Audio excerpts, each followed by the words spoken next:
Looking for a breakfast that's quick, delicious, and actually keeps you satisfied? That's why I love this smoothie.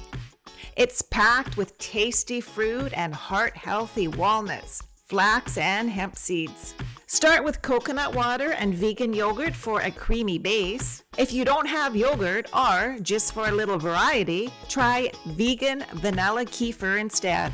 Then in goes the mango and banana. I like using frozen fruit because it makes the smoothie extra thick and frosty without needing ice. Next up, walnuts, ground flax, and hemp seeds. They're an easy way to add healthy fats, fiber, protein, and a little more staying power.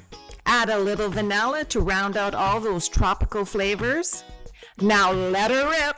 And just like that, thick, creamy, mango banana deliciousness.